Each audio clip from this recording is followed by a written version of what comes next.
darling. Welcome to Live in the Solution. I am your astrologer and tarot card reader, Mary Trimble, here with your readings for February the 10th through February the 16th. I have had some nightmares recording these readings. Second time around. Oh my God, I've done so many recordings. Anyway, Mercury is in full swing of retrograde. It doesn't go retrograde till Sunday. Stay tuned for the astrological report afterwards, and you can. I share some survival skills for Mercury in retrograde. Some of them is just patience. And that's what I'm practicing, patience. Okay, so this is for Scorpio. I'm just going to quickly, I have shuffled these off screen, but I just want to do it again. Okay. This is for Scorpio. For Scorpio, what wonderful gifts, guidance, blessings, and helpful information can you give Scorpio through these cards for February the 10th through the 16th? Guys, this is a general reading, guys. So take what resonates and just leave the rest. And if you would like a more tailored and personal reading, please click on this link here. It'll take you to my website. You can see what kind of readings that I offer. And also all the links to the other videos will be below, and that's for your sun, moon, and rising. Okay, Scorpio. Oops. What am I doing? I think I'm overdoing the... Okay.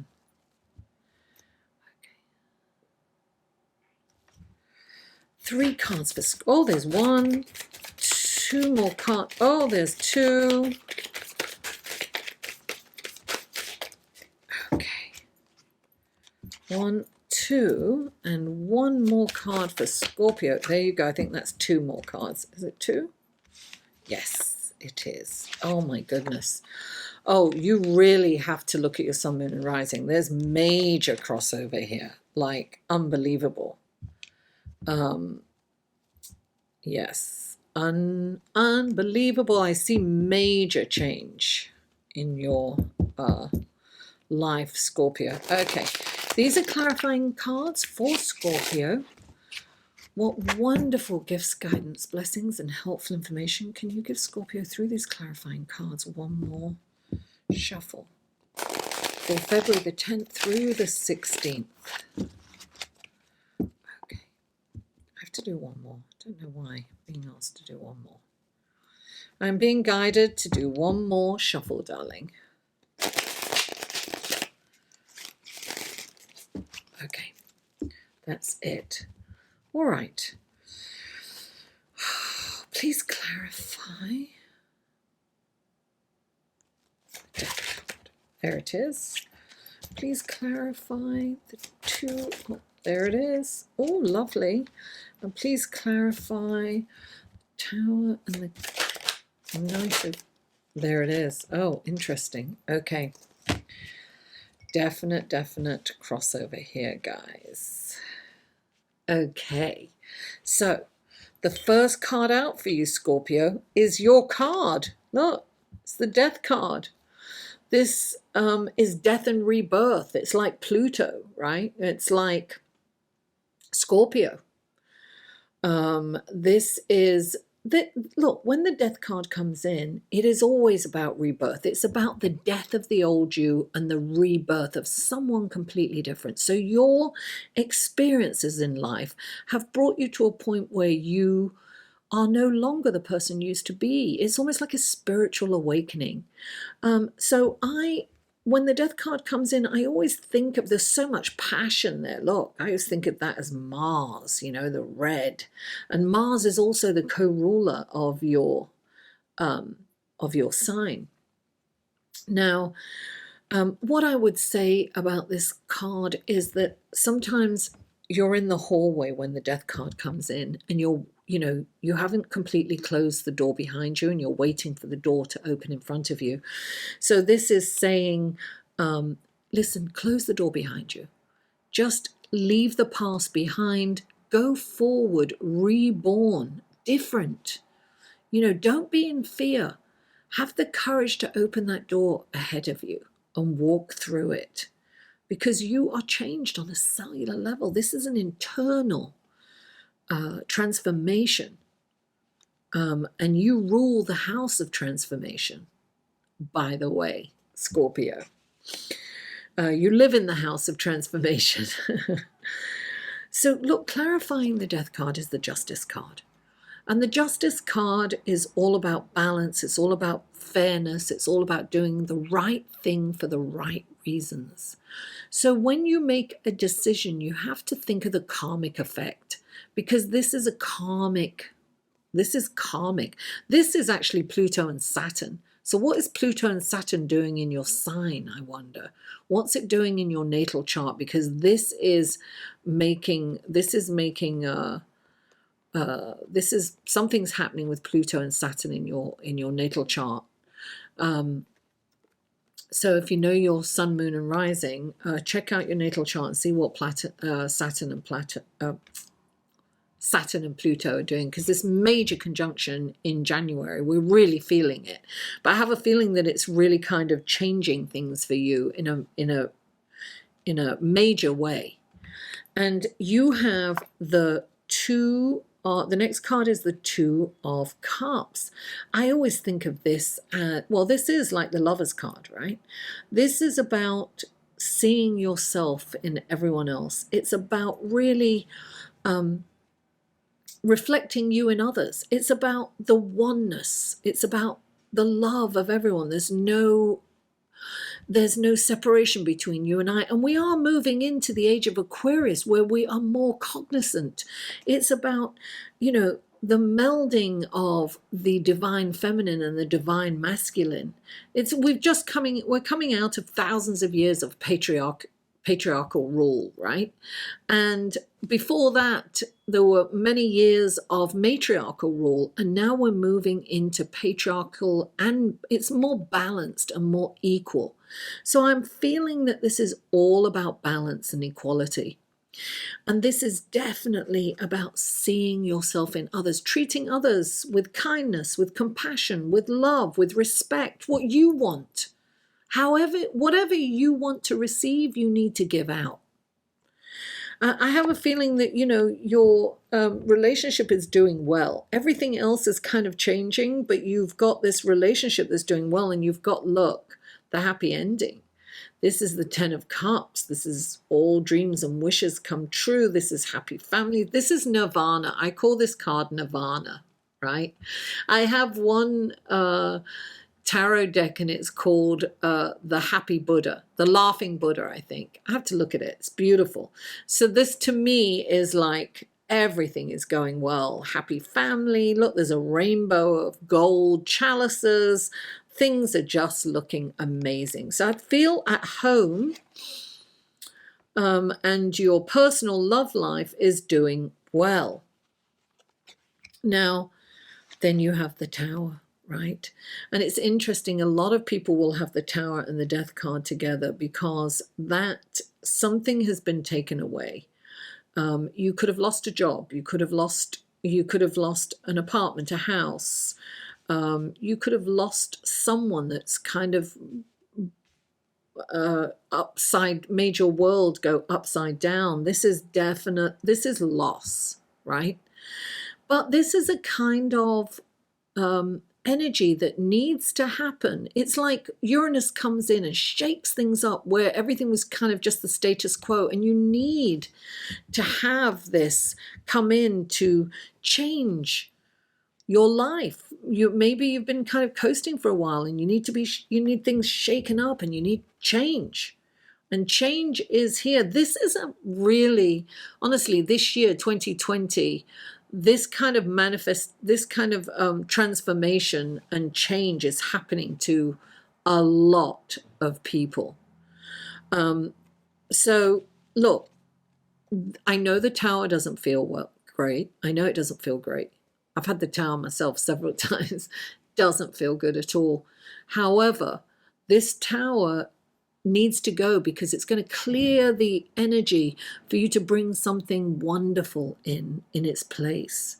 And look, right next to it, you have the Green Knight, the Knight of Pentacles. He's the only knight that kind of stands still. He has a goal. He wants to plan for it, right? This to me is like Mars moving into Capricorn. It's like taking action, but strategic steps forward, not wasting any energy, just going, being tenacious, being determined, just one step at a time, strategic foot in front of strategic foot, methodically moving forward. Nothing is stopping you, but you're making, it's time to make a plan and go for it and see it through to the end. Right, that's Mars in Capricorn, and that's happening next week. So stay tuned for the astrology report, because it'll kind of make sense for your for your reading. And look, clarifying this is the Eight of Pentacles. This is the Apprentice card. This is becoming the master. This is learning everything you can. It's about giving your profession or your hobby or your job the time and energy that it deserves. It's investing in it. It's focusing on creating, on being creative. And when you are in creation, when you're creating something, you're channeling source energy. You are channeling spirit,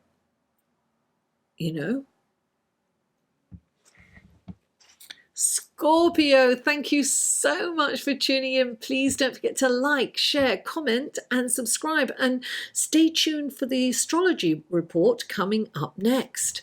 Mwah! I love you all, and I'll see you on the other side. Hello, thank you for staying on to listen to the astrology report and find out what's going on in the celestial sky for this week. So this is for the week of February the 10th through the 16th, and there's not a lot going on during the week. There's nothing. Well, look, Friday, it's Valentine's Day, so happy Valentine's Day to you guys. I would say if you don't have a Valentine, be your own Valentine. Give yourself a romantic evening, a bubble bath or glass of wine, or, go out with friends, or, pamper yourself in some way. You don't have to feel out of sorts on Valentine's Day, and it's only a commercial holiday anyway, so it's not that important. But there are no exact aspects, and normally I don't talk about the moon, but as it's Valentine's Day, I decided to mention that the moon is in Scorpio. Now, when the moon is in Scorpio, the energy of Scorpio is intense. It's deep. It's meaningful.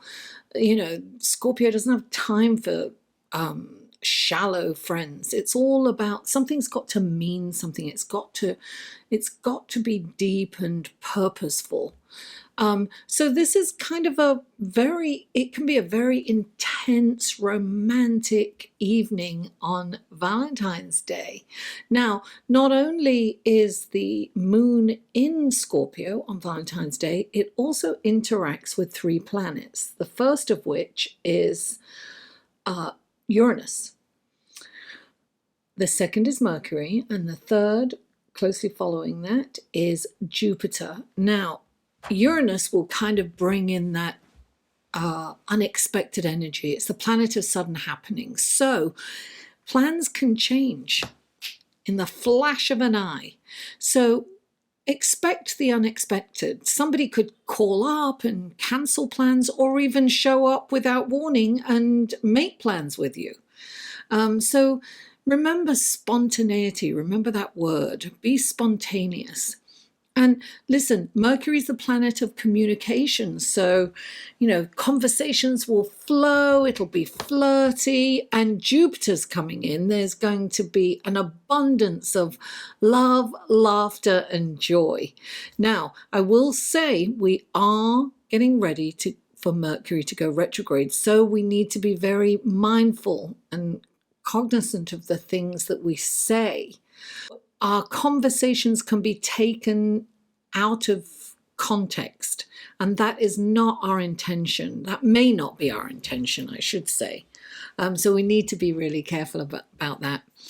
Now, so listen, the only day that something major is happening is Sunday. And there are two major events on Sunday. The first is Mars moves into Capricorn. Now, whenever a planet moves into another sign, it's huge energy shift. And Mars is this planet of action, right? It wants to be, it's antsy, it's got to be moving all the time. It's got, it's got so much energy and it wants to get things done. It's the planet of war, it'll start a war, anything to get moving. So Capricorn is the planet of ambition, but also planning. And actually, Capricorn will plan something and follow it through to completion. So Mars loves being in Capricorn. It's actually exalted in Capricorn, which means it can fully express, he can fully express himself. Mars is very happy in Capricorn and will be able to complete projects and things that are started. So this is an incredible energy to work with. I mean, start anything that you've kind of left on the back shelf, get it out and start doing it, because you will have the stamina that will carry you through to completion. So anything you start is it's a really good opportunity. Ride the crest of the wave, darling, co-create with the universe. And then, darling, the dreaded Mercury going retrograde. Mercury retrograde. If you don't know anything about astrology, I'm sure you've heard of Mercury retrograde. Blame it on Mercury retrograde. So Mercury is the planet of communication. It's also the planet of logic, your thought process. It rules electronics, mechanics, local travel. So, city, the public transport. So things can be delayed under Mercury retrograde, right? So what we have to do, the first thing we have to do is to allow for extra time to get to work or for any appointments, any important appointments. We must always tack on extra time in anticipation of those delays. Now, we must always check our texts and emails. This energy, Mercury retrograde, we don't see the details. We're completely blinded to certain things that happen to me. We're in the shadow. We're already feeling it right now. So we're in the shadow period, because as Mercury slows down, the qualities of the planets, any planet that slows down ready to go retrograde, all the symbolism from that planet is amplified. So we are really, it's really slowing down. Sunday, it stations to go retrograde. It'll be retrograde till March 8th, 9th, I think it is. I have to double, I'm pretty sure it's March 8th or 9th. And then we have a shadow period after that until it kind of picks up speed when it changes direction. There's a way to handle, you can get a lot of things done in Mercury retrograde. Mercury retrograde can really help you in certain areas. This is an amazing time or an incredible opportunity to organize and clean and clear out. Donate those clothes that have been there for ages that don't fit you or you haven't worn for a long time. Donate them or sell them. Clear the decks. Minimalism is the word, right? So get rid, and this is a time of reflection.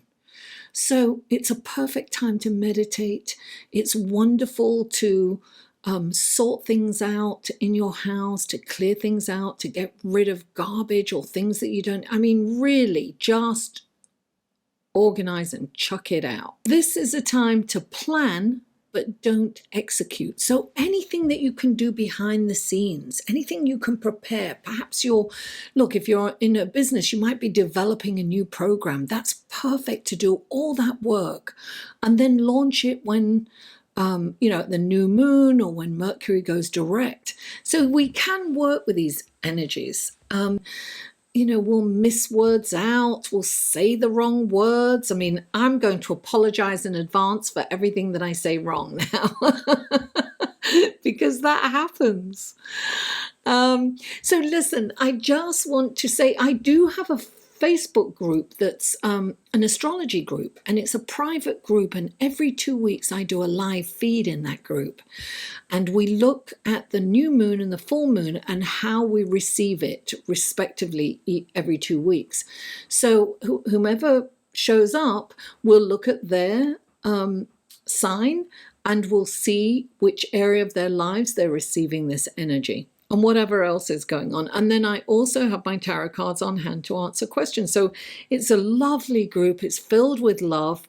My only requirement is that you do have a profile photo and you've had an account for a while. I don't want fake accounts, so I've had to erase a couple of accounts that were fake. And but it's lovely. It's such a lovely thing. So I hope you will join me there. Listen, sign up for my newsletter because some really cool things are coming up and I'm going to be letting people know. Everything is below. All the links below. You can check it out. Another way to help me is through Patreon. And I post things on there I don't post anywhere else. And I put the report, the astrological report, the written report, I put that up before these videos are released there. And there's different tiers. You can support me for as little as $1 a month there. It's not a lot of money, but it is to me. I can do a lot with that. So what else? That's it. Please don't forget to like, share, comment, and if you haven't already, please subscribe. Mwah! I love you all, and I'll see you next week.